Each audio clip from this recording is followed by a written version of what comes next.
My name is Rebecca. I am the newly appointed worship coordinator here at New Life, which is super exciting. But I am a mum of 3 beautiful boys. So I'm married to Peter. Been married for 16 years. Make sure I get that right.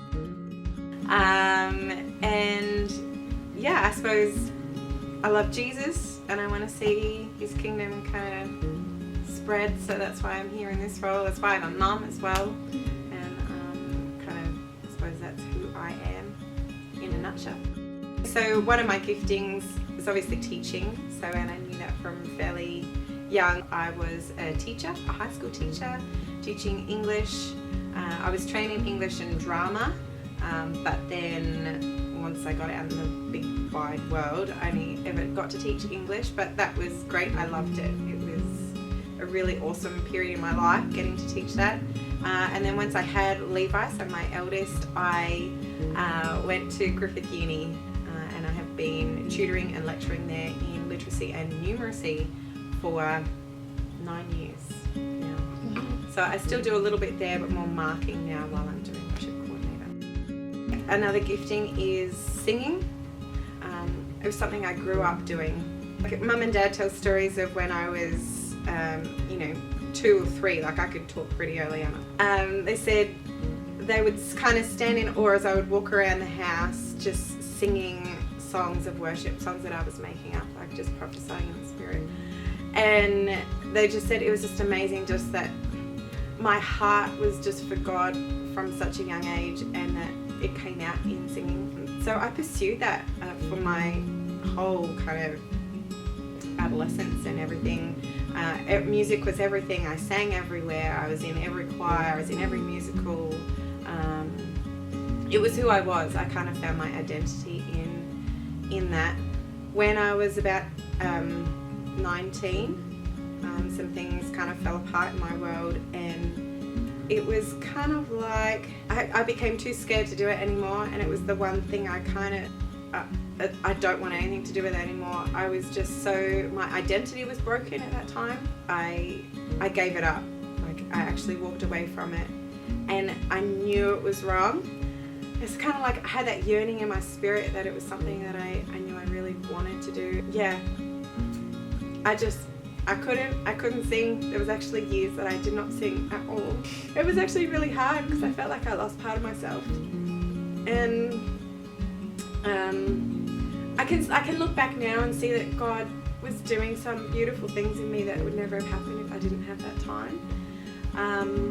So I suppose in a way I had to give up that gift for a while to find other things, like teaching and like my children, and I wouldn't be where I am today. So there's certainly a period where I gave up that gift, but I feel like God's giving that back to me in a way. About 2 years ago, it was audible. You know those moments when there's an audible voice from God, and it was so clear that he just said, Rebecca, you need to join the worship team. And I was like, oh, here we go. Like, I'm so past that. Like, I have other things now. I don't need that to be fulfilled anymore. I'm like, I haven't sung in so long. Like, I don't even know, like, if I could sing anymore, like, because I don't know if that ability is there. And he goes, Rebecca, I don't want your ability. I want your obedience. And it was just so clear in that moment. It was like, this gift isn't my own anyway. It is God's. And he's not asking me to be perfect in it, or he's just asking me to be obedient and just walk with him in that gift. For me, the last 1.5 years has been a real journey in kind of confidence in God to hold me, like, as I step out. And knowing that that gift is not my own, it is God's, and I just have to be obedient. I have to be obedient in cultivating that gift as well and giving it time. But also when I step into that, it's going, okay, God, use it however you want. I think definitely asking people around you is good, because I think sometimes they see things in you that you don't see in yourself. And people that you trust, obviously, and people that you would allow to speak into your life. I think that's a great place to start. But really asking yourself, what do you love to do? I think is a great place to to start like actually and going to God and saying, you know, God, what do you want me to do in my life? What are you calling me to?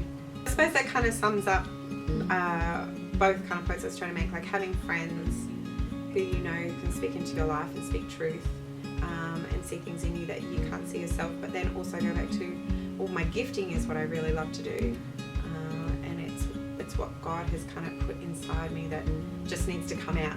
And if I don't do it, I'm going to feel like I'm completely unfulfilled and missing out on something.